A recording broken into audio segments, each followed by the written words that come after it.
Hi, this is Tom Brevoort, and you are listening to the Captain America Comic Fans Podcast.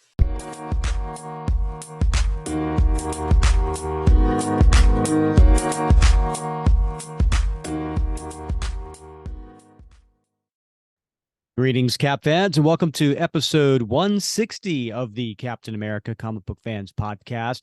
I am your host, Rick Verbanis, and happy November if you are listening to this on the day it comes out.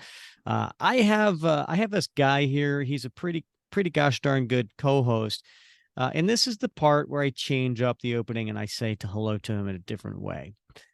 Oh, Bob. Lisa, vampires are make-believe, like elves and gremlins and Eskimos. I don't know. Is that from The Simpsons? Yeah, it's the Simpsons.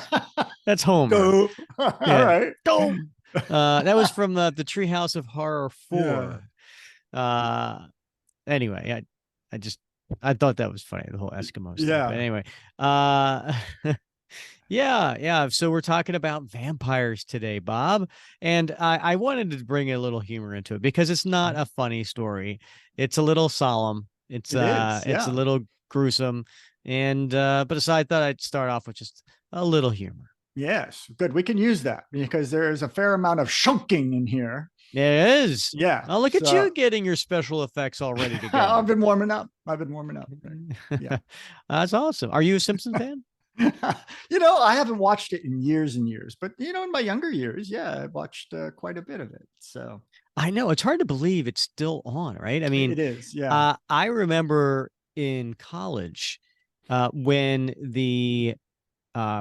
it was on Tracy Ullman, and then it branched out and had the Christmas special. It was like its own little, by itself outside of the Tracy Ullman show. Yeah. And I was in college at the time, dude. I've had a couple of lifetimes since then. Right. You know? Yeah. And yet here they are. They're still going. And they haven't aged a bit, really. They really haven't. Yeah. Yeah. When's the secret? Bart gonna grow up? Yeah. What is the secret? When's I know Maggie Lisa. She's a vegan. But okay. Yeah. I used to watch that show religiously for, oh God, I don't know, 10 years, 15 years or whatever. And then, like anything, you start to, wane a little bit, lose a little bit of interest or run out of time, and you have to make choices. And, but yeah, I used to love the show. I used to describe it as one of the all-time greatest satires. Yes. Right. I mean, it is so satirical in nature and making fun and poking fun at various things. It's brilliant. Not brilliant's a strong word. I know that it is a strong word, but I think, it does it in a way that it is still largely family friendly, as opposed to like South Park, which is also very satirical. Yes. Really not appropriate for anyone under the age of 49. Yeah. Yeah. So it's, it's quite past the line. So, but the Simpsons managed to be, to tell a story, to make a point, but to do it in a way that you can watch it with your 10-year-old and everybody gets something out of it. Yeah. Yeah. And 10's probably, when I was a dad with small kids, there are certain things where like, do you really want Bart Simpson? Because there was a time where, don't have a cow, dude. Yeah, exactly.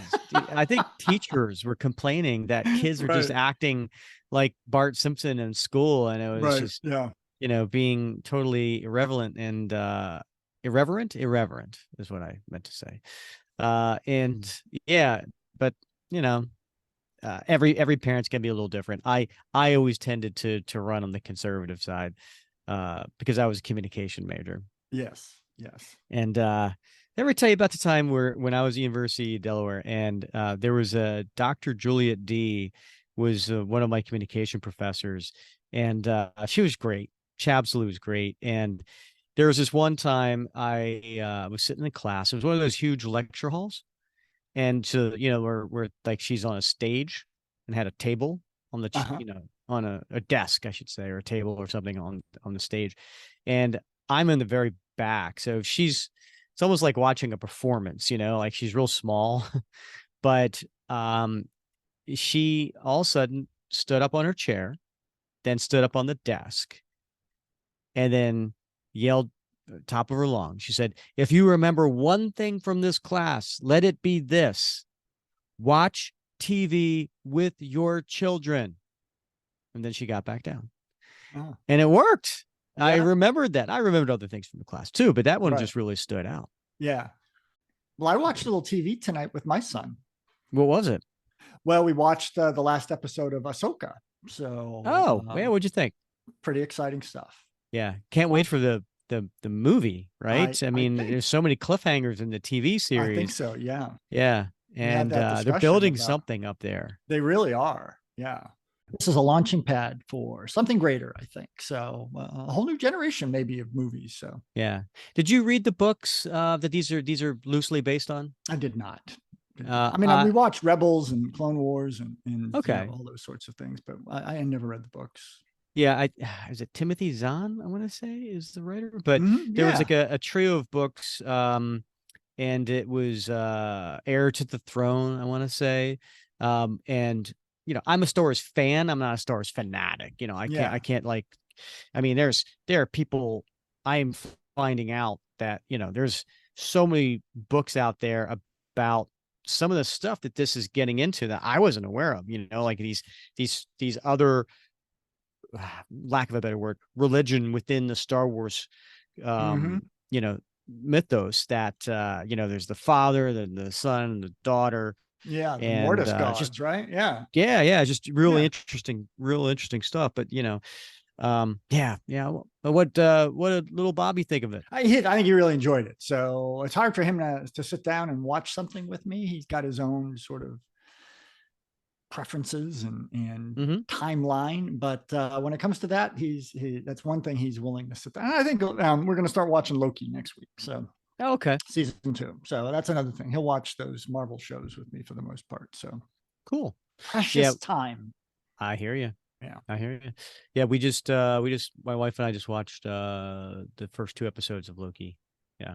Good stuff. Yeah. Good stuff. I've heard good things. So yeah. I'm one of those people who I get a little, I wouldn't say annoyed, but just I kind of throw my hands up in the air. These people who complain about the Disney Plus Marvel shows or the Star Wars shows, and like, right. You know what, man, when I was a kid or when I was a teenager and you would tell me these things existed, I would have just been like, thank you. I would just been like, you know what, I feel like what was the Jack Nicholson character on A Few Good Men? The Colonel Jessup. Yeah. Where he said something like, you should just say thank you, like, right. Yeah. and move on, and I feel like I want to say that to these people who are just complaining about, I don't know, this special effect or this spoiled. You know what that is? That's privilege. Because I was happy. I'm sure you were happy. I was happy when Lou Ferrigno and the Incredible Hulk, right. Bill Bixby, Spider-Man, all those shows came out where they were so crappy. Oh yeah. But we were happy. Loved and watching. We liked it. And we liked it, So, just be grateful that we've got this steady diet now of amazing things. It may not be perfect, but it's pretty fantastic. And exactly. My 13-year-old son thinks they're pretty fantastic, and that's who they're really for. So are they? I don't know, Bob. Well, I think they're for, they're not for, 50, 60-year-old guys. I can assure you of that. They're for a younger audience. I think they're for a full wide.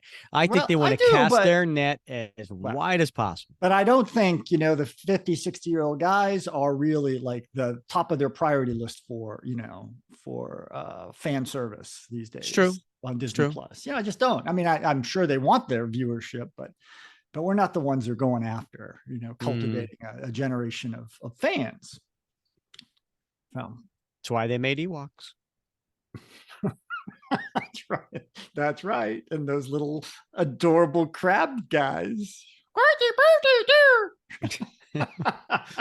Oh, you mean from Ahsoka? Yeah, right. Yeah. Right. Yeah. Yeah, and those little, what were those things, in on Luke's world there where he was holed up, those Oh, like, yeah. little, yeah, big Yeah. eyes, so Yeah. yeah, marketing. Right. And Jar Jar Binks. Yeah, Jar Jar, yeah. Yeah. So, Yeah. It is what it is. yeah. Birthdays this week. The only one I saw, because if you're listening on this November 1st, and happy All Souls Day to you there, Bob. Oh, well, thank you very much. Happy birthday to your soul. I appreciate it. Actually, technically, I mean, we're recording this on October 16th.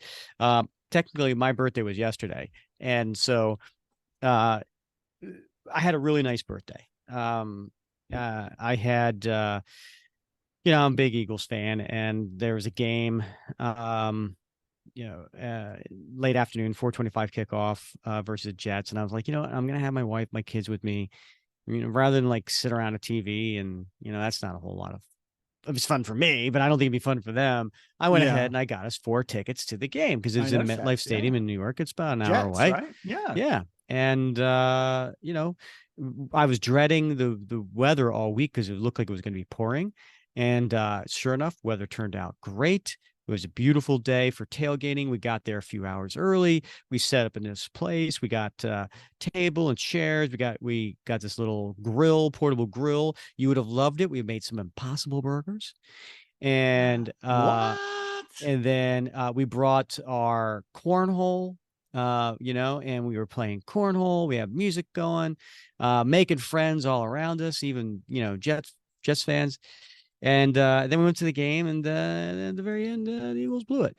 So didn't end the way I would like to, but the whole day was a fun day because at the end of the day, it's who you spend time with, and I was with my 3 favorite people. Yep, I saw the photos. You guys looked like you were having a ball. So yeah, good for you, and belated happy birthday. Oh, thank you. And then for everybody who's listening right now, it'd be very belated. Yeah. So just mark your calendars next year. All right. Right. All right. But speaking of birthdays this week, the only one that I came up that was a actual comic creator is Steve Ditko.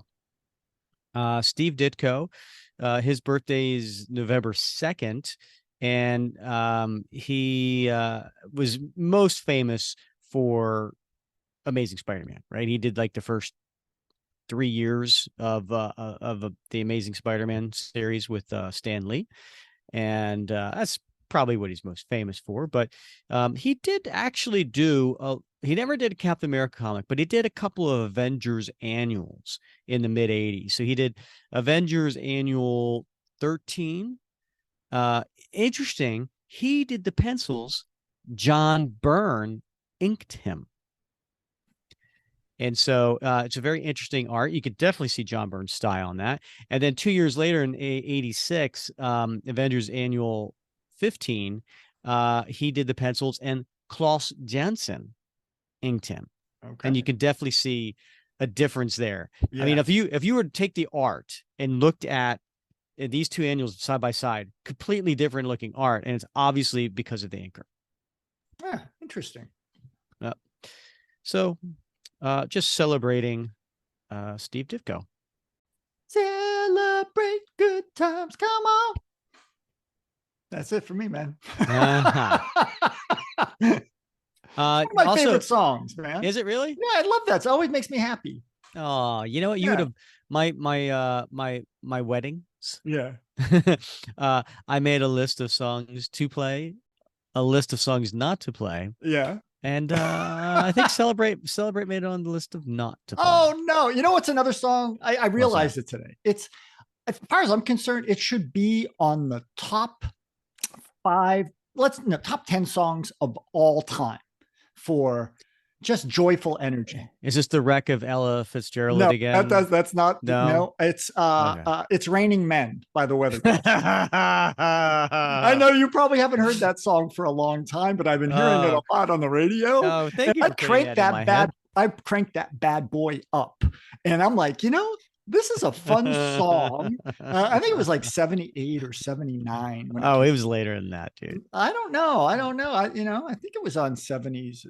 I don't know. I thought it was a late. Like okay. 70s. All right. But in any case, I mean, it was rocking, and I was like, man, the Weather Girls have some great voices. And they got some amazing range, and they're having a ball.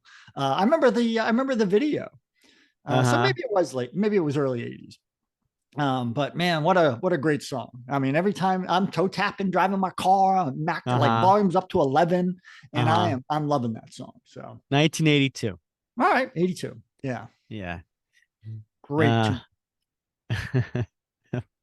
I want to quote it like I like the little preamble. Like Yep. Yeah. Yep. Yeah. Good stuff. Everybody's going to go out, listen to it on YouTube. Oh, and they're all going to curse you. Thank you for putting that song in our head for the day. Temperatures it's humidity's rising. Good stuff. Come on, I want to hear. All I know is, Rick, some days I just want to rip off the roof and stay in bed. Yeah, you know what I mean. So I don't. It's raining, man. Hallelujah. My wife's probably like, what the hell is going on in there? This was supposed to be about Captain America. Well, maybe it's raining Captain America men. There you go. Right. Yes. Training vampires tonight. Oh, we'll get to that in a little bit. New York Comic Con was not too long ago, and there was a couple of announcements. One thing that really stood out to me was really cool was the Avengers Twilight series that is going to be written. It's a limited series written by Chip Zdarsky and Daniel Acuna doing the art, and that comes out January. And I like futuristic stories. I do too. I like seeing like these, alternate reality type of things, and this one takes place in a future, and Steve's apparently no longer Captain America, and it looks cool. Yeah, I think it has a lot of potential, and it's a 6-issue series, I think, and they can tell quite a bit of a story in 6 issues. So, yeah, I'm for one looking forward to it. Chip Zdarsky did an excellent run on Daredevil. Loved his run on Daredevil. He's a really good writer. Mm-hmm. Yeah, and he did like the Life of Spider-Man or something. What was that series? That was really good. I'm not sure. Yeah, I'm not a big Spidey fan. I read that one. It was again a limited series. yeah, Life and Times of Spider-Man or something like that. Yeah. Okay.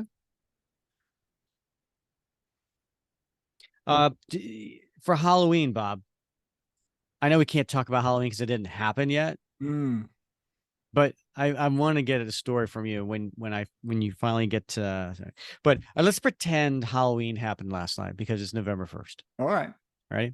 Mm-hmm. So Bob, I had these kids come to my door last night, and one of them I really couldn't tell what they were. They had like I don't know. They looked like some sort of like musical instrument or something like that. And so I asked the one kid, I said, so who are you supposed to be? And he said, I'm a harp. And I'm like, aren't you too little to be a harp? And he said, are you calling me a liar?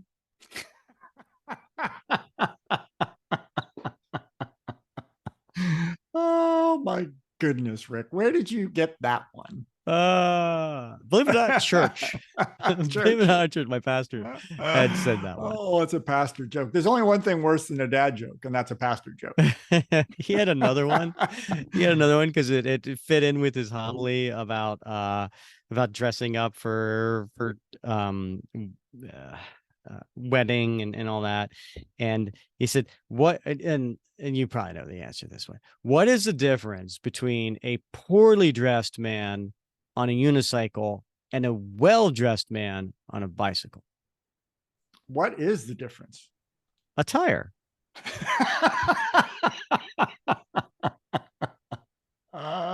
That's a good one. Right? Yeah, that's a good one. All right. I give that one an A+. Okay. Yeah. I'll be come on. I actually liked, are you calling me a liar? I liked that one better. I'm trying to figure out how I can like steal these and use them in my class. So I can't use the harp one because I don't. Why not? I don't do anything on music, but I do have a class on No, but transportation. you could do something after Halloween and say, hey, I had a kid come to my door. No, I don't tell jokes like that. My joke has to do with the class subject matter. Oh, sort of like my hellos. So yeah. So if I have if we do food security one week, then the joke has to be about a food, right? If I do it about energy, it has to be about like energy, so, but this I can use for my transportation class. So. Well, yes, and you're welcome. Yeah, thank you. All right. All right. So should we get to the story? That's probably a good idea. If we don't, then Christmas will be upon us by the time we get done. All right. So today we're covering Captain America 601. And they had gone back to the legacy numbering because this was during the Ed Brubaker run, right? So Ed Brubaker launched volume 5 in 2005, I want to say. And it was, this long series. And obviously a lot of people remember it because he brought back Bucky, introduced Winter Soldier, Captain America, and Civil War was going on. Captain America 25, Steve Rogers was killed. Bucky became the new Captain America per Steve's wishes. And, the whole story thereafter. And at some point later on, it turned into Captain America Legacy, like numbering, right? So it was like 600 was a big issue, Alex Ross cover and so on. Mm-hmm. And then here's 601. And so this is just a single one issue tale, but it's a pretty special tale, Bob. It takes place a few years earlier during Civil War. Mm-hmm. So it's a kind of like it's a little out of time, right? It's not in continuity. And it's a tale, takes place during that where, and we'll see here, flashback story to World War II. And it is written by Ed Brubaker, who is the writer on this series, but it's drawn and penciled and inked by legendary Gene Colan. Now, we had just covered last episode. We covered in episode 159. We did Captain America 256, which was the return to Greymore Castle or something like that, right? And so Gene Colan came and had done this particular kind of one-shot story that was kind of a fill-in story. And previously to that, he had done a nice run in 1969 to 1971 of being the regular penciler on Captain America. So it was actually issues 116 to 137. So he then had this long gap from 1971 to 1981. So 10 years go by and he does 256. And then this longer gap from 1981 to 2009, does he come back and he does this issue 601. Now, tragically, a couple of years later, he passes. And so this ends up being his last comic interior while he was alive. And what a legendary career. So he started in the late 40s and he was doing, pencils all the way back in 1948. And so he had a really impressive 60-year career. And during the course of his time, he did 1,246 stories. Wow. Yeah. That's that impressive. Yeah. Translates into nearly 16,000 pages that he worked on. He also did 465 covers. Now, these are numbers that I'm just doing online research. Maybe they're off here or there, but whatever. I mean, those are impressive numbers. They are. Yeah, indeed. And his career bookended at least until that time, 2009, right at his passing, bookended Captain America's history. He penciled Captain America, comics. I think 72, and the cover for and an interior story for Captain America's Weird Tales 75, which was the last issue of that volume 1 back in the 1940s, and then to close it out with 601, his career closeout, for which he won an Eisner Award for that story. So just an amazing run. Yeah, you're absolutely right. He had a Hall of Fame Eisner Award winner years prior, but for this particular issue, 601, he and Ed Brubaker won the Eisner Award for Best Single Issue. So we're very excited to cover it today. Other creators on this particular issue, we have colorist Dean White, letterer Dave Lampier, I think it is, and then editor Tom Brevoort. So this had a release date of July 15th, 2009, but a cover date of September 2009. And you want me to read the solicitation for this, Bob? I would be disappointed if you didn't. A special double-sized issue featuring art by the legendary Gene Colan. Bucky and Nick Fury uncover a lost tale from Cap and Bucky's days in World War II, a tale of horror and war and brothers in arms. Double-sized issue. Yeah, he goes out with a bang. I mean, this actually ends up being 40 pages of art. And the fact that he penciled and inked it is pretty cool. The question is, because the story takes place during Civil War, I wonder if he started on it back then, and it just, it took him so long. Yeah, That's a good question. Yeah. And then, or maybe it's one of those stories that, they have, how do they call it? In the bucket or whatever. It's a story like, okay, well, we'll maybe it was going to be an annual or a special, or we'll slide it in at some point.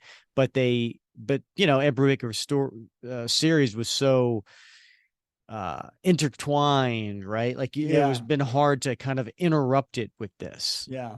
That's some good critical thinking you got going on there, Rick. I think you got something there. I do think. Maybe in either case, it probably took quite a bit of time or had been sitting around for quite some time. And this was the opportune moment to bring it out and publish it. And of course, I think we're all glad that they did get it done before Gene's passing, and he had a chance to see it. Now, the cover on this, Bob, is done by Gene Colan.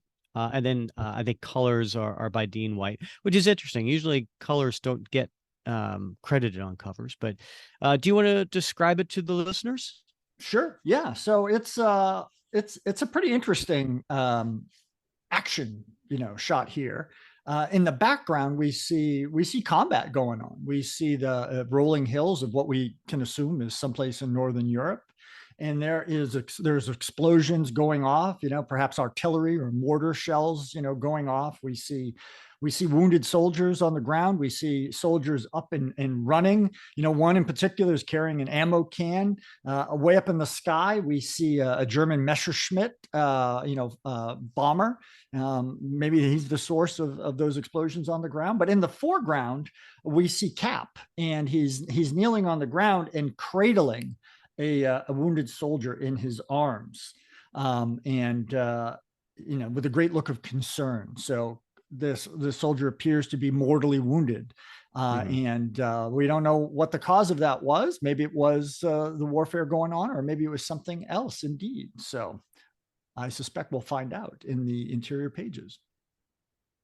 So what was the German plane at the top? Messerschmitt. Oh, his name is my name too. Yeah, very nicely done. Yes.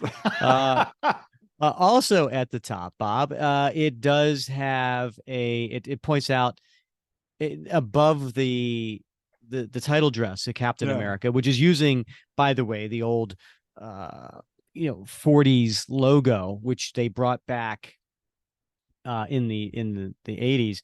But it says a very special issue of Captain America. All right. Let's get to the inside. Now, it does have a page. We don't consider this an R page, but it is a page that basically describes the story. Do you want to take the listeners through this, Bob? Sure. Yeah. In the dark days of the early 1940s, Steve Rogers, a struggling young artist from the Lower East Side of Manhattan, found himself horrified by the war raging overseas. Desperate to help, he was rejected by the U.S. Army as unfit for service when he tried to enlist. Undeterred, convinced this was where he needed to be, he was selected to participate in a covert military project called Operation Rebirth. There, he was chosen by scientist Abraham Erskine as the first human test subject, and overnight was transformed into America's first super soldier, Captain America. Now, he and his former partner from World War II, James Bucky Barnes, aka the Winter Soldier, fight to protect the people and the country they love from the forces that would destroy them. And then way down at the bottom, it says, this story takes place during Civil War and before Captain America number 25. Captain America, created by Joe Simon and Jack Kirby. Very nice. Two things of note on here. The editor in me, when he goes desperate to help, comma, there's no space after the comma. That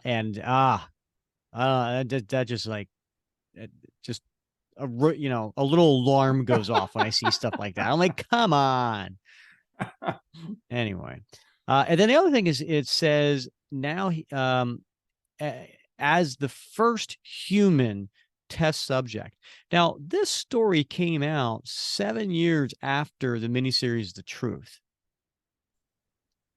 I'm curious as to why they made a point to say first human test subject, because The Truth, which I believe is in continuity,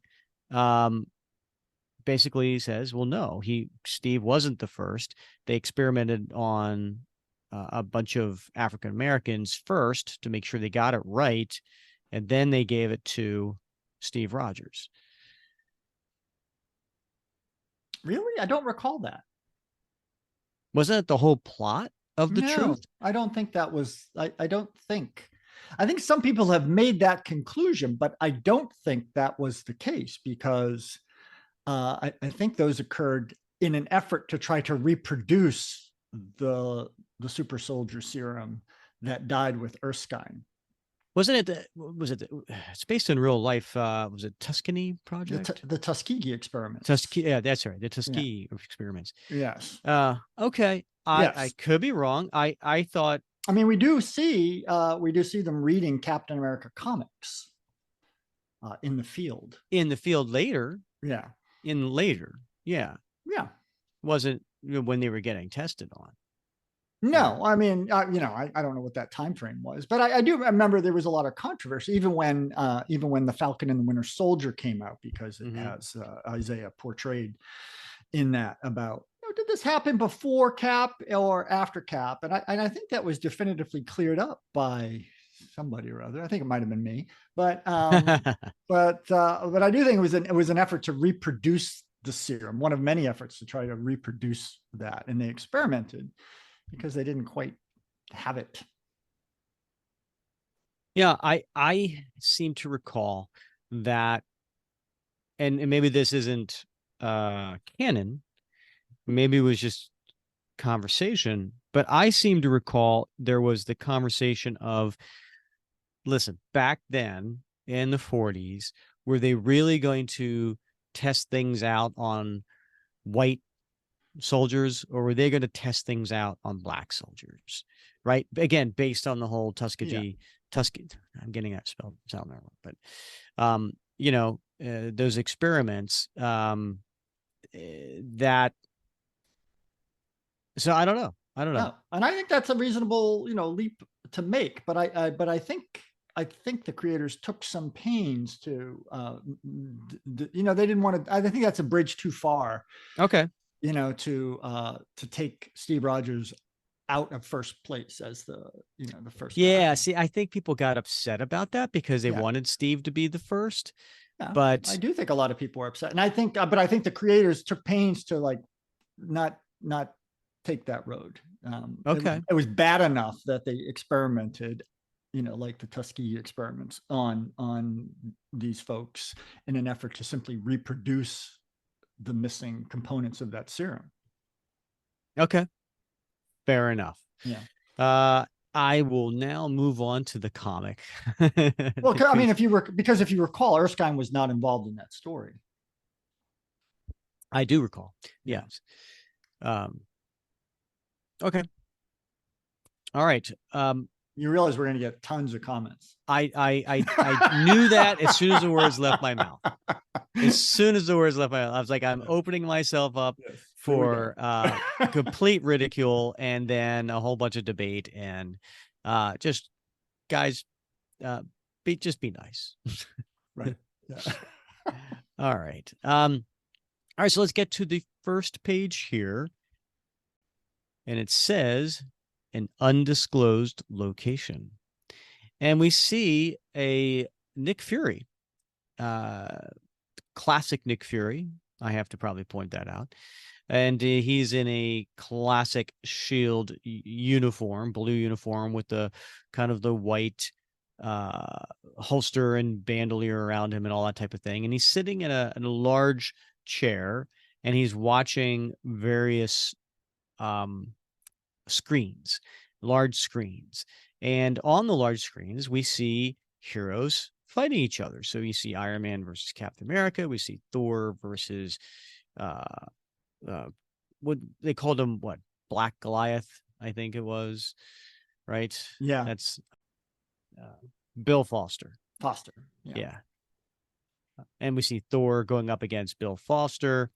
And we hear from behind him, "What are you doing, Fury?" "Analyzing intel." "What intel?" "It's a fight." And we see it's Winter Soldier. And he's kind of leaning up against the doorframe holding a very large weapon. "No, there's something not right about it." "Don't you worry about it, Bucky. I'll figure it out." "I'll bet you will. That's what you do, right? Among other things." And he turns his chair and looks at him. "Must have been weird to you, the whole Civil War thing. Seeing the good guys taking on each other, killing each other." And then we see on the screen there, that is actually the Thor clone who is using his hammer and lightning. And he's killing Bill Foster there. "Not exactly. The Red Skull once turned the invaders against me." "The whole team? That must have sucked." "We got through it, but that wasn't the only time I saw our own people turned against themselves. And certainly not the worst one." And then we cut to World War II. And we see a war-torn European town, buildings that have the roofs blown off of them and sides falling down. And we see U.S. troops in their gear and their helmets carrying their rifles in a darkened night with the rain coming down on them. And where are they, Bob? They are in Bastogne, Belgium. Yeah, that's early February 1945. And then we see a Bucky Barnes with his Tommy gun. And he's walking into a building, going upstairs. And he comes into a room on the top floor. And he sees Captain America. "You spot anything?" "Nah, not even a footprint." "Damn it to hell. This town was supposed to be safe now." And then we look down, and Cap's cradling a soldier in his arms. Cap, I'm here, soldier. I got you. I'm cold. It's so cold in Europe. And Bucky's leaning over them. Ain't that the truth? And the title of this one, Bob, is Red, white, and blue blood. so then the fallen soldier in Cap's arms says, I saw you once before, in France. Can't remember the town. That was some rough fighting. Not for you. Seeing you in action, that was something. Guy like you, a hero. Never figured you had time for a grunt like me. You and I aren't so different. I'm just a soldier too. And there was a time not too long ago when I wasn't even that. We turn to the next page and we see this montage of him going through being pre-serum Steve Rogers to post-serum Steve Rogers. And it's a really cool background of New York City. I mean, how would you describe it, Bob? Yeah, I mean, it's behind him is the elevated subway. You see that in movies, like, obviously you saw it in like The Godfather, and I don't know what part of Manhattan that is, but they've got the elevated subway, and then there's sellers lining the sidewalk, selling fruit and vegetables and things like that, old cars, and you see newspapers blowing around too, and Steve's got his hands in his pocket. He's got a rumpled suit on it's obviously a couple sizes too big for him. His tie's blowing in the wind, and he's looking down at one of the newspapers, and the headline of the newspapers are Nazis invade Poland. I was just a skinny 18-year-old kid from New York City who wasn't up to the Army's standards until a general approached me about an experiment. The United States was hoping to create a super soldier. I didn't even have to think about it. I just jumped at the chance. Cut to the next page, and we see the two of them, again, giving comfort to this fallen soldier. But I never knew this damn war would go on so long, soldier, or cost so much. And just like you, there's nothing I want more than to see my home again, to hear the vendors calling out as they wind through the streets in the morning, to see Central Park in the winter. Steve, he's gone. Poor guy. This isn't fair. Are you sure about this? Only one way to know, sadly. We wait. And they stand up over top of him and just kind of look down. And then we see he's dead, but then his eyes open up, Bob. And then he turns into this monster with fangs, and his hands have grown long fingers with long nails, and he looks shaggy, and oh my God, he actually has like longer hair now. And he stands up and he yells, Bob.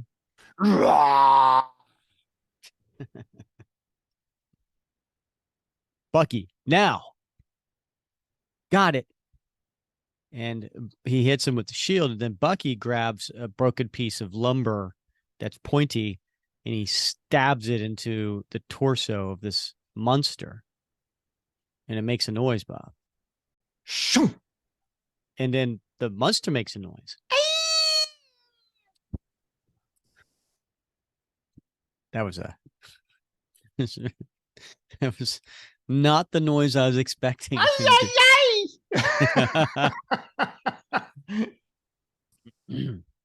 it could have been a little deeper, you didn't. Oh, maybe, yeah. Or something. I don't know. Okay. Yeah. No, I want to live. I know, soldier, and I'm sorry, but this is no life for you. And then he takes his shield and cuts off his head. Blood goes everywhere. And the head just falls to the ground. And then they, Bucky and him go outside into a burning city. The town's on all the flames, there's smoke everywhere, even though the rain is pouring down on them. You okay? No, not even a little bit. Should we go check on our wire to Union Jack? Yes. Let's be sure that Baron Blood is still in his grave. And I like this panel because of the shading and the lighting from the fire versus the shade from the darkness. It's a really cool. Just the shading on it and the coloring on it is really cool. And if he is, then let's go find out who the hell is turning our boys into vampires. And then we cut to the next page. Bob. It's quite the platoon they got going there. This is, this is right out of Saving Private Ryan, or what was that dang show that was on HBO? Band of Brothers? Yeah, Band of Brothers, right. Right out of Band of Brothers or something like that. It was a little more than 2 weeks since the Battle of the Ardennes ended, and a few days since Pat headed south. Cap and I were stationed with the remnants of 2 platoons in Bastogne, waiting for reinforcements until we could follow the general to the front. And the guys are all in their gear and their backpacks and their helmets. And there's a small little, looks like a child civilian. Carrying a bucket of water. And they're pointing to her. But she's got her head down. She doesn't want any trouble. The winter months in Belgium had been hard on the troops, and they'd seen a lot of their friends die. To say it was miserable time would be letting it off easy.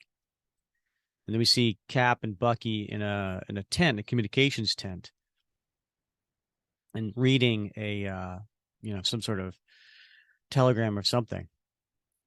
Damn it. Not Baron Blood, huh? No. His tomb was checked. His skeleton is still in it. So this isn't someone we've dealt with before. And then we cut to next panel here, and we see vampires roaming around. In the days since most of the troops shipped out, 3 soldiers had died, turned to vampires, roaming wild among their own men, terrifying the villagers who'd begun straggling back to reclaim their homes. On top of all that, the Allied command had managed to schedule a USO show here to shore up morale before we had to move out. Sure enough, they're building up a little stage. And over the past week, the USO crew had enlisted the men to help rebuild the theater in town for their show. Considering some of the talent involved, they didn't have any trouble scaring up volunteers. Describe the talent, Bob. It looks like a young lady, a blonde, and she is wearing some hot pink pants and a hot pink sweater with looks like sort of a hot pink feather boa.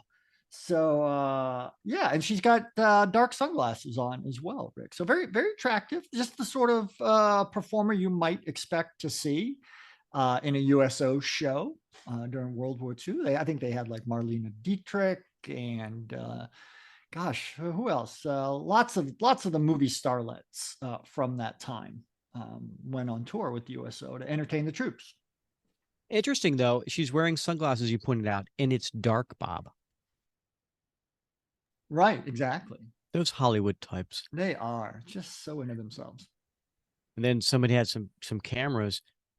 Miss Arnett, over here. Oh, no, boys. Really. No pictures, please. I don't even have my makeup on. She turns away and puts her hand up so that no one can take a photo of her face. And then her co-star comes out. You heard the lady, boys. And someone's like, Bob, who does that look like? It does look like a little chubbier Bob Hope. He's definitely got the telltale Bob Hope nose, giving it chin. away. And chin, yeah. Yep. We figured at least the pinup girls and musicians would keep the troops from noticing some of their brothers had gone missing. But we knew that wouldn't last. The villagers could sense something was wrong. Even though the Nazis were finally gone, they didn't feel safe. We had to get to the bottom of it, and we had to do it fast. That's a cool scene. That is. I like just the framing of it and the depth, the perspective it shows, of the whole village stretched out in front of them. Mm-hmm. The soldier walking his patrol and just the destruction, the rubble. It's really well done. And the lightning in the background. Right, rain. I mean, it's very, as we said last episode, very atmospheric. Talk about that. Wowzer. Yeah, this next page has an amazing, I guess, a half-page splash of the town just really demolished. You could see things caving in, collapsed, roofs that have holes in them. But the detail of the roofs, right? You see the shingles on every one of the roofs. You see the destruction of bricks and boards everywhere. You see, I mean, we see the exposed beams in the torn up rooftops. Yeah, you're right, and it's an interesting perspective, right? Because you're looking down at an angle at this village, really, and it has seen better days for sure. Yep. And then, of course, the rain coming down. Lucky for us, there was one house in town that looked like it probably holds some answers. Look at this place. Hand-drawn crucifixes, garlic strung up around the doors. Let's hope it's just not some superstitious old woman scared half out of her mind. He's knocking on the door. Hello? Is anybody home? Nobody's answering. Maybe they don't speak English. And then you see an old lady open up the boarded up window, and she's almost like an old gypsy lady, right? Actually, boy, I know many languages. It is only you Americans who expect the entire world to speak your way. You're talking to the wrong Americans then, madam, because the only thing I hope to hear from you is the truth, and I'll take it in whatever language you like.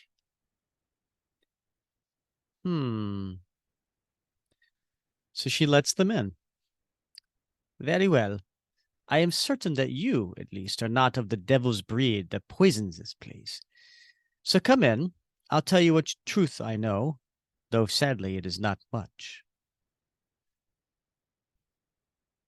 You see, when the Germans invaded, we thought that was the worst horror we had ever faced. And what do you see, Bob? I see German tanks, coming down the street, and women and children running. Yeah, so it is definitely those tanks were fearsome. The German tanks were far better than even our own during World War II, and were their most fearsome weapon. And his little kid in the front in the street. Indeed. Yes. And it looks to be the same child we saw earlier. Yeah, because it's got the same scarf. Yeah. Or similar anyway. Maybe that was a popular dress code at the time. It was when I was in high school. Oh yeah? Yeah. The ascot, I think you were wearing, right? I had an olive drab cashmere scarf I used to wear. I think it was, from the whole maybe Pretty in Pink. Remember, who's the guy who plays Ultron? James Spader. Remember that movie? It was James Spader and I don't remember Ultron in that movie. Well, James Spader, Andrew McCarthy, Molly Ringwald. I think that was Ringwald. Was it 16 Candles? Yes. Yeah. Anyway, they all wore scarves. So that was like really big when, like, 1982, 1983, maybe, going into 84. Yeah. So I had my scarf. Nice. Yeah. Yeah. I wore an onion on my belt. It was the style of the time. An onion? just like Yeah. an Sorry, onion. I'm actually quoting Grandpa Simpson. We wore an onion on our belt. It was the style at the time. And so we got back to the lady telling Steve and James about the Nazis as they rounded up the Jews and the gypsies and marched them away forever. These were the blackest days our village had seen. But there was one among them, an SS officer, who made those black days even more terrible whenever the sun went down. Do you remember the man's name? Of course I remember. Helmut von Schula. The first time I saw him, I knew what he was. My grandmother was from the old country, the weird places, and told me the signs to look for to keep myself safe. Von Schuler only walked the streets at night, and even the dogs fled before him. Then the butchery began. We lost so many in those first few weeks. Innocent women with their throats torn out. But where is he hiding? There must be a tomb somewhere. No, it is not von Schuler you seek now. He left long ago. I saw him one night from my window, talking with a creature, much like a man, but not a man. And then the next day, he was gone. Rumor was he went east to fight the Russians. And then Bucky finds a drawing. This was the creature he met with? It was. I made a sketch so I wouldn't forget. Not that I could ever wipe that image from my nightmares. And what's it a drawing of, Bob? Oh, it is Baron Blood for sure. Yeah, he's got definitely those, the wings and the collar. Yes.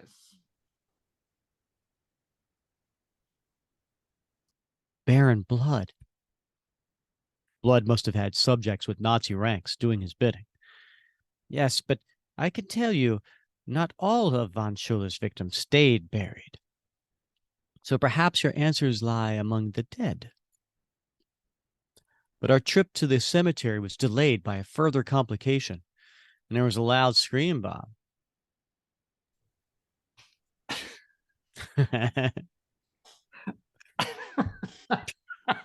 You've got me gun shy about my screams now. Ah!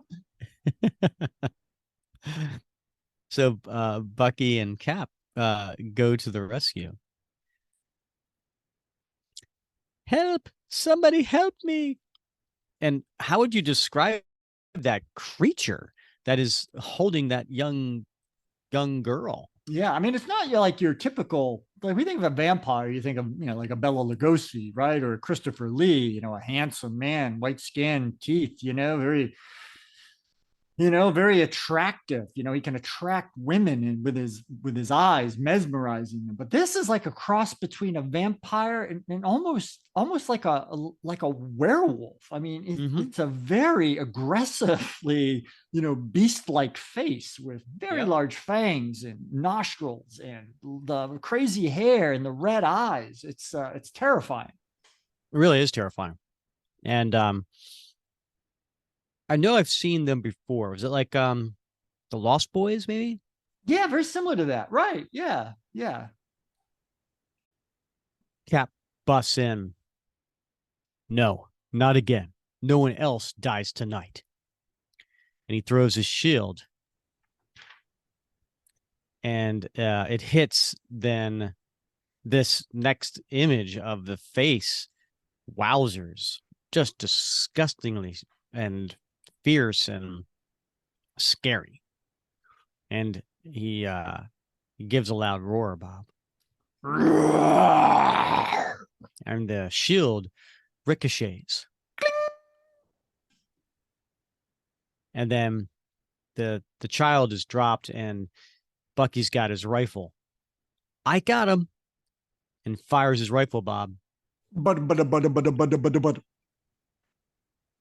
the vampire yells.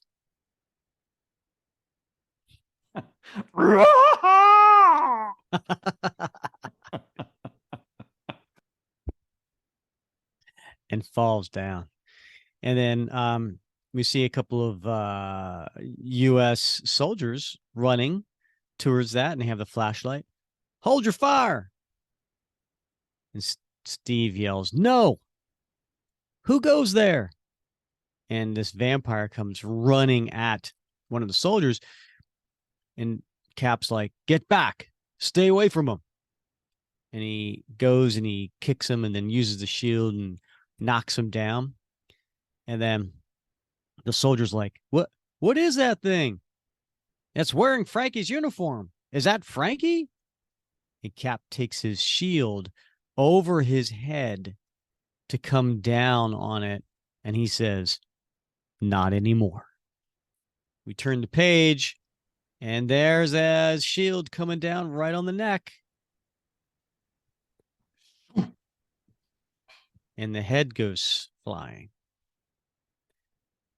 And Cap, he looks distraught. And then one of the soldiers said, What did you, my God. Easy, soldier, take a step back. He just killed Frankie. Don't you tell me to. Your friend was already dead. Cap was just putting him out of his misery.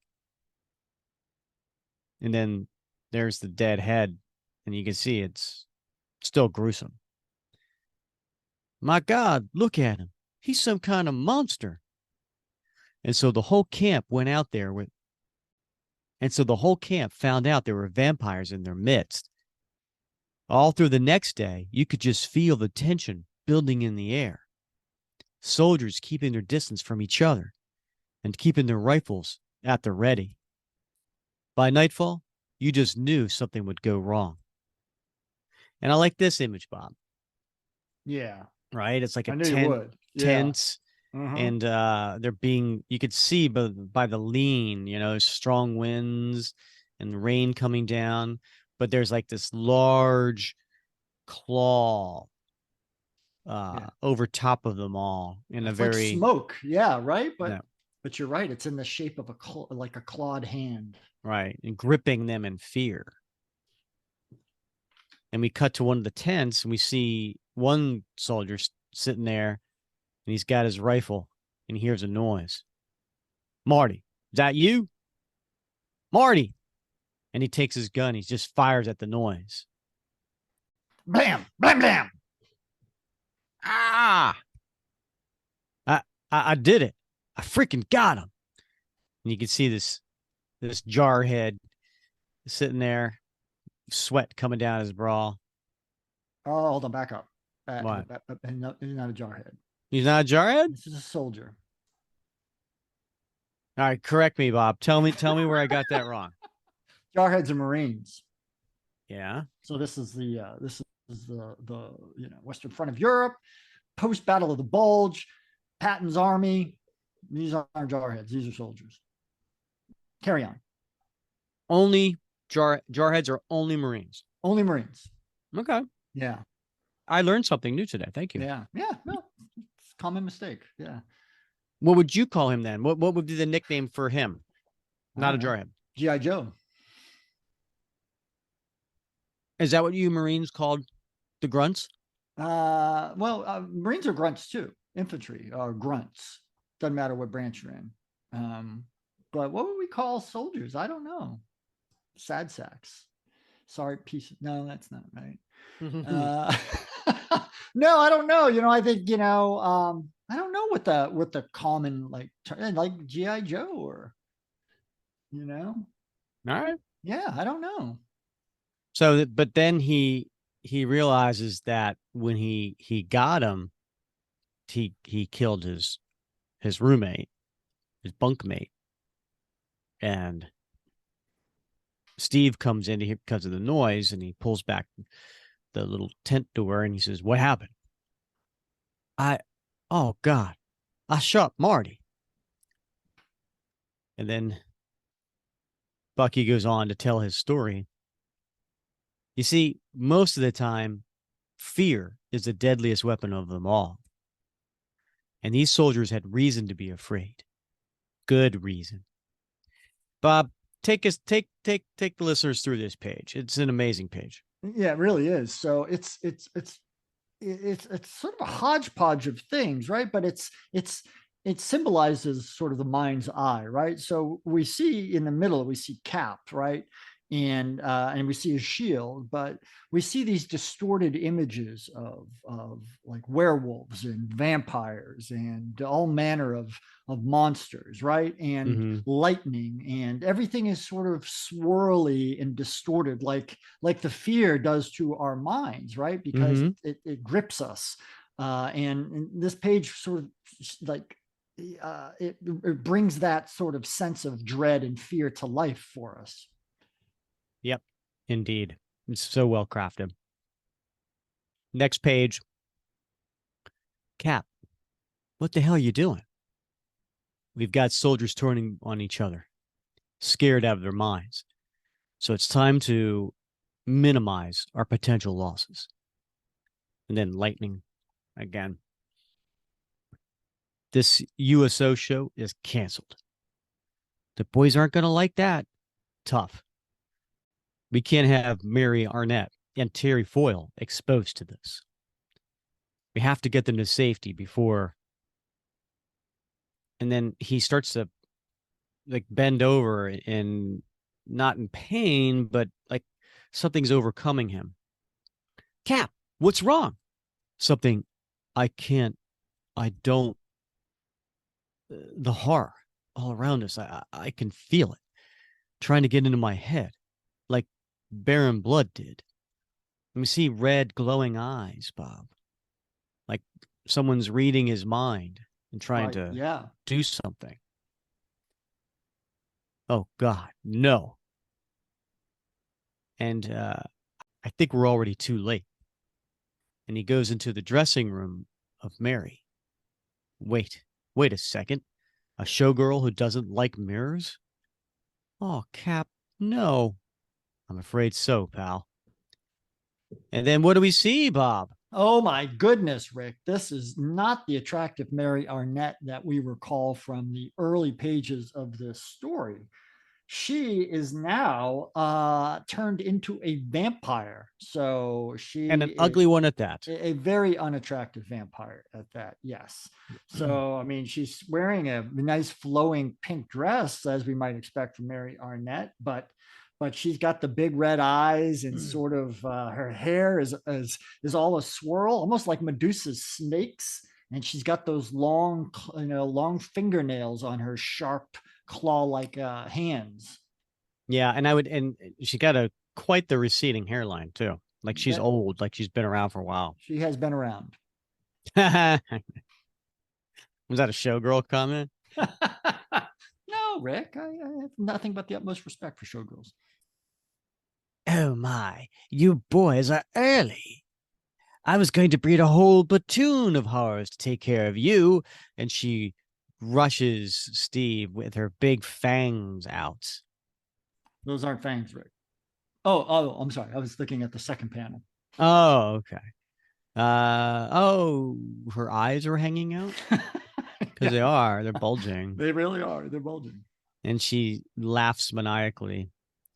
But Steve kicks her away. Cap, look out. It's okay. I've got her. But that means that I've got you too. And she knocks away his shield. And then she gets on top of him. But not in a good way, Bob. And such a handsome young thing, you.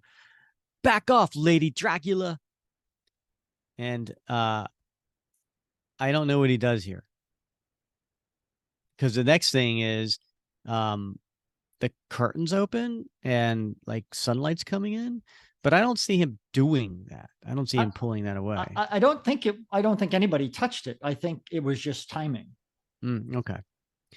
And so sunlight comes in, she turns her head and she looks, and then she lets out a loud scream, Bob.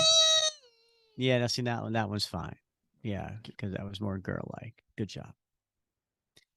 That's right. Did you forget what the time sunrise was? You actresses are always such night owls. And he fires his Tommy gun at her.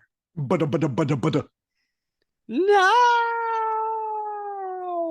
and she catches on fire, and then she runs and she crashes out like a window, Bob. On fire. Mm-hmm.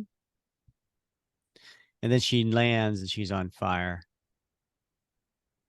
And the crowd comes out, including the Bob Hope-like guy. Stay back. Let it burn. It? But that's Mary. Mary Arnett? But all the guys been going to get their picture with her. It was a hard pill to swallow, but Steve wasn't satisfied for some reason. And we see the next day they're in a tent. Something about this is not right. We interviewed witnesses all day, Cap, and at least 2 of the soldiers were seen going into her dressing room. She turned them into vampires. But when did she get bitten? Their show's been all through Allied Europe the past month. Who knows where she ran into her personal Dracula? Why does it matter? Because she's not the only vampire I've killed in this town, Lieutenant. But I want to make damn sure she's the last. Now, who else was she observed with? Actually, Cap, there's that kid, the one who brings around food and water. I think I saw Miss Arnett and her going for a walk. So then, what's that kid's name? So they go to cemetery and they come up on cemetery of a what's the name? Well, looks like Esme Georges. Okay. Georges? 1932 to 1941. So she's only 9. She's been dead since 1941. We should have seen this earlier. How could we? It's too much. Too much horror. Oh, the poor American hero. He forgot the price of wars, time and hell. and sure enough, it's that girl. And she's up in the tree. Oh my God, look at those feet and hands, Bob. They are very beast-like, animalistic, and I love the perspective of this because she's in the tree, but she's reaching toward Cap and Bucky, and so you have that depth of perspective along her arm. It's really quite creepy. Mm-hmm. Damn it! It's a little kid. No, she's not, Steve. No, I'm not. And she dives at them, and Bucky fires. Bucky fires his weapon. Oh, I'm sorry. You wanted another butter. And then we cut back to modern day Winter Soldier telling this story to Nick Fury. And you can figure the rest out on your own, Fury. It's not a memory I care to repeat. So like I said, I'm no stranger to friendly fire. And there aren't many things uglier. Killing a little girl, even if she was a vampire, being one of them. Sometimes when I had a few whiskeys, I'll tell you about what Baron Strucker put the Howlers through in Paris. We could swap our mental scars. So, where'd you 2 end up after that? Because I was with Patton by then, and I don't remember you joining us. Nah. Got sent back to England to guard some experimental plane. Then we ended up on Zemo's Island in the English Channel. And both of us got blown to hell. And back again. And he winks at Fury. The end. Nice. That's a spooky tale. It was a very spooky tale. Well crafted. Like Gene Colan could not have been a better pick for the art on this. In fact, the last page is a tribute to Gene Colan, which is nice because he's still alive at this point. Now, he's like 82 years old when he did this story, and he passed a little less than 2 years later. And there's a nice drawing that Gene Colan did himself of him sitting at an art table with a pipe in his mouth and his glasses on, and all the characters that he worked on, including Cap. But you see Daredevil, Doctor Strange, Iron Man, Namor, and there's a nice tribute at underneath that. Bob, do you want to read that? Sure, I'd be happy to. Our special guest artist this month is as much a living legend as Captain America himself, Gene the Dean Colan, has a history with the Sentinel of Liberty that extends back to the golden age of comics. Gene drew the cover to the very last issue of Captain America published in the 1940s. An undisputed master of the comic book form, Gene is best remembered for his character-defining runs on Daredevil, Iron Man, Submariner, Tomb of Dracula, Doctor Strange, and Howard the Duck. More an illustrator than a cartoonist, Gene pioneered an approach to drawing comics that's come to be known as painting with a pencil, and expanded the frontiers of what comic book art could look like. We members of the modern day Marvel bullpen salute Gene Colan and his tremendous accomplishments over his stunning 6-decade career. That's a very nice tribute. It really is, yeah. Yeah. And as you said, I mean, for it to be done while Gene was still alive to enjoy it, says a lot. Yeah. Yeah. Yeah. And well deserved too. I mean, he's just a master illustrator. So, all right, Bob, thoughts on the story?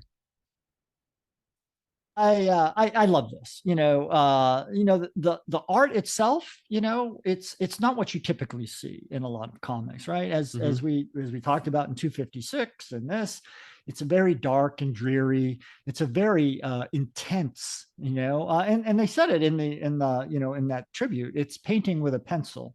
So as others have described it, it's very atmospheric, but it's very real to life as well. I mean, there's so many scenes of destruction during World War II that could be taken from a newsreel. It could be taken from a newspaper photograph. So there's a lot to really feast on with your eyeballs as you read the story. And it's just not a fun story, but it's an interesting, engrossing story, I think, of Cap and Bucky in World War II. And who doesn't enjoy that from every now and again? Yeah, well said. I agree. And I'll admit, I wasn't a fan of this issue when it first came out, because I don't think I had an appreciation for Gene Colan at that time. And I was so used to, the house style that Volume 5 had, with Steve Epting and Mike Perkins and Butch Guice, and others, that this was a little jarring for a Captain America story. Perfectly fine if you want to do a Tomb of Dracula story. But I don't know. I didn't appreciate it at the time. But now, in retrospect, I look at it and I think it was perfect, just because of the tale that was done, that the eeriness and the atmosphere that he painted absolutely did. And listen, Ed Brubaker did a nice job with the story too. Yeah, that's right. Yeah, it's not, we shouldn't overlook that, right? Because it's an unusual story. It's not typically of what you saw in his runs of Captain America. It did take him out of sort of what we would expect, and I think him and Gene pulled it off really well. Yeah, and he could have gone the route of Baron Blood, but instead he decided to introduce this other SS common commander or whatever that became the vampire, and then he was gone. Yeah. He introduced him and then he's done. So I do like that though, because that leaves the door open. Exactly. I mean, it's hard to imagine that Cap and Bucky, in the time they had left, were able to round up all of these vampires that were roaming around Allied Europe and presumably in Russia now as well, because of this SS officer and his minions. So there's potential for, stories out there. Yeah, I wonder if Brubaker ever did anything with that, or if his intent was to do something with that and it just never got to it. But I don't know. I'm intrigued by that. Yeah. All right, Bob. We're going to get into favorite panel, T-shirt worthy, and time capsule. You went first last time, so I get to go first this time. And so I want to say, for my favorite panel, I'm going to go with page 17, which is, and I'm going to go with panel number 1. And that is where the old lady is on the other side. It's like she just opened up the window, the boarded window, and it's the first panel of the next page where Cap and Bucky are there, and I just like the expression on Steve's face. It's not a common expression that we see, number one. So it's a really interesting expression in the fact that he's very serious. He's you could tell by looking at it that he is looking her dead in the eye, and he's being very serious. Whereas Bucky's not looking her dead in the eye. He's looking a little down and to the right, and almost like Bucky doesn't necessarily know what to believe. But you could see the conviction in Steve's eyes. Yeah. On top of that, you see the wind blowing Bucky's hair, and then here's the part I really like. The rain is so windy, the rain's going almost sideways, and then you could see the splashing off of Bucky's Tommy gun, and it's just a really cool image. So I think that's it's hard to pick one, but this might have been my favorite panel. That's a good selection. I like that. Why, thank you. And you, Bob, what's your favorite panel? I think I'm going to go with, I think it's page 12. I'm looking at the hard copy issue here, and I'm counting the ads. Pages aren't actually numbered, so but it's that image after they kill that first vampire, the guy that they're talking to, and he dies and comes back to life, and Bucky stabs him in the chest, and it's that subsequent image in the right hand panel of page 12 where you're looking at Cap and Bucky from behind. And that village is in front of them, and it's on fire, right? And yeah. You see in the background, you see 3 soldiers, and 2 of them are helping carry their comrade.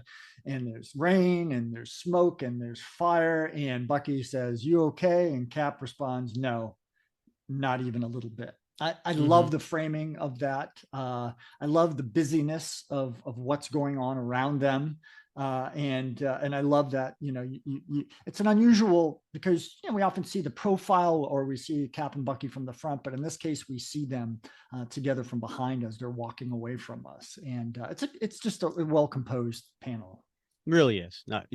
I have that as a one that I really liked. And of course I like the one right after it too, like I mentioned before about the shading on the faces. All right. So what do you think's going on a t-shirt for you? I think I'm going to go with, I believe it's on page 35. It's when they go after Miss Mary Arnett in her dressing quarters, and just as the window bursts open, Bucky standing there in his full glory with his Thompson machine gun, and you see bada bada bada. Now, normally I would want a Cap on a t-shirt, but in this case, I want Bucky. I don't have a Bucky t-shirt. And I love Bucky with his Thompson machine gun, because that's his go-to weapon. Great weapon, invented after World War I, and brought really into full use during World War II for many years, until it was replaced with the grease gun. But that's always been Bucky's go-to piece. And I've got the Bowen statue of Bucky, but I don't have the limited edition Bowen where he's got the Thompson machine gun. And I always wish I had that one. And so this reminds me of that. And so for that reason, I got to have this one on a t-shirt. I like it. I might even wear that t-shirt. Oh my. Ha praise. So what do you got going on, Rick? What's your t-shirt? I'm going to cheat here a little bit. Ooh, you going to pick an ad? No. Although in this, and you have a Wolverine Origins ad. You do. X-Men Wolverine Origins. So this is the infamous one where it's got Deadpool with the X over his mouth. Anyway, no, I'm gonna cheat a little bit. I'm gonna go with pages 24 and 25, and that is the last panel of 24 and the first 2 panels of 25. I'd like to have them like all next to each other, and you can do it because it's small enough on 24, but it's the one where Cap's holding the shield over his head. Oh yeah. And he says, "Not anymore." And then the next panel, he shunk and he knocks the head off, and the next panel the head goes flying. Right. I want that straight across my chest. Nice. That's a Halloween shirt right there. Yeah. You know, Not anymore. hand that one when you're wear that one when you're handing out candy.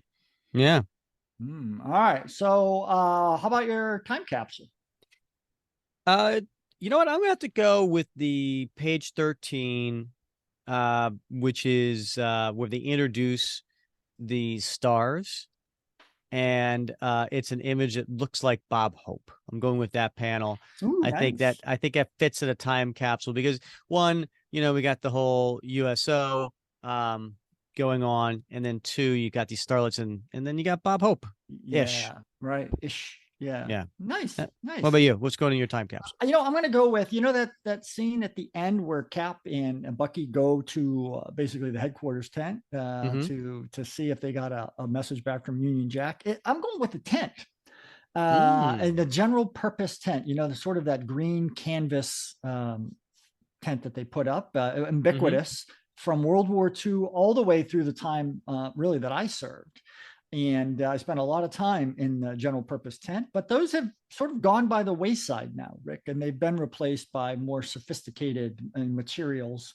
They're sort of mostly, either light brown or light green, and they're no longer that heavy canvas that was a bear to put up, but also take down and stow away because it was just so darn heavy with its wood poles. And so when I see those tents, it reminds me of the long history of those, but the fact that they are really no more in our military. I was going to say a Namor joke, but that's all right. Excellent. All right. Well, very, very nice, Bob. So thanks for suggesting this one. It was a good story. And now we're going to jump 4 years into the future. And we're going to do, Bob, next episode, we're going to do the finale to Castaway in Dimension Z. So that's volume 7, issue number 10. And man, Bob, this is 9 months coming to see how this all wraps up. And we've got a dead Ian, we've got a dead Zola, we've got Sharon back, we got Jet reformed, we have a broken down Steve. We got to figure out how this is all gonna end. Yeah, I got to tell you, I'm a little bit sad, Rick. I have enjoyed doing this story arc with you. I've enjoyed diving back into it. I'm a little sad to see it come to an end, this journey come to an end. I know we'll start another journey soon enough with another long story arc, but I have truly enjoyed this one. And so I am torn between looking forward to diving into this final issue, but also a little sad about wrapping it up. Well, I hear you, Bob. It's been a really fun story. I highly encourage everybody who maybe have, decided, well, I'm not a big fan of that story, I'm not going to listen to it. Once we get all 10 done, you should really just revisit this story. And if you're like me, if you're like somebody who's like, I don't like to read a story until the whole thing's done, and I like to go through it and binge through it. I can binge through 10 episodes, right? So, Right. Yeah. I mean, if you've got a couple days on your hand. Yeah, you're right. All right. Well, Bob, as always, it has been a real joy wrapping Cap with you. Yes, indeed. And I can't wait to next week. And, as sad as I'll be, I'm looking forward to taking one last dive into Dimension Z with you. Absolutely. All right. Well, he's Bob Lucius. I'm Rick Verbanis, and you have been listening to another episode of the Captain America Comic Book Fans Podcast.